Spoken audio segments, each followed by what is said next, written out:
Sénégal photo bi de laa xëy gis ñu ne président Macky Sall bokk na ci conseil d'administration maanaam ñi seq li nga xamante ni mooy defaraat toogaay yi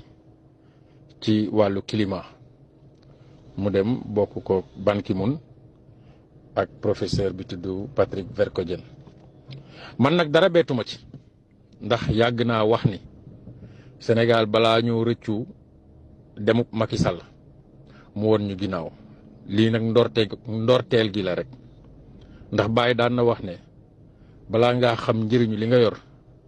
ndéem dalaa rëcc wala ndéem danga koo réeral waaye ñun Sénégal waat naa ci yàlla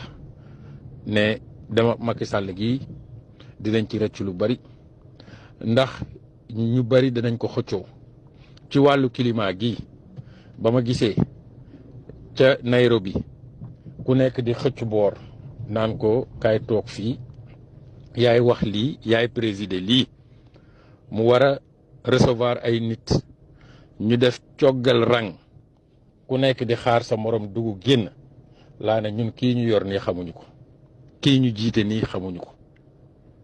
waa bitim réew ñooñu ko gën a xam fukki junni yoon te balaa ngeen ci xam dara nag mu delloo lenge yi ba woon ñu ginnaaw bu boobaa nag dina fekk rëccu wees jëf day fekk rëccu wees day fekk mënatuñ ci dara jàngalekat yi ak yeneen i fonctionnaires yi yaakaar naa ne yéen a ngi xalaat seen augmentation de salaire yi bu ngeen duggee ci mbañ gàcce yi bu leen ko fàtte de waa bourse familiale bu ngeen duggee ci mbañ gàcce yi bu leen ko fàtte de waa CMI bu ngeen duggee ci mbañ gàcce yi bu leen ko fàtte de am na nu ngeen di juumee loolu yëpp teggeeku te bu boobaa nit ay gëtëm rek lay am ngir jooy Macky rëccu nañu te waa bitim réew di ñu ngi koy xëccoo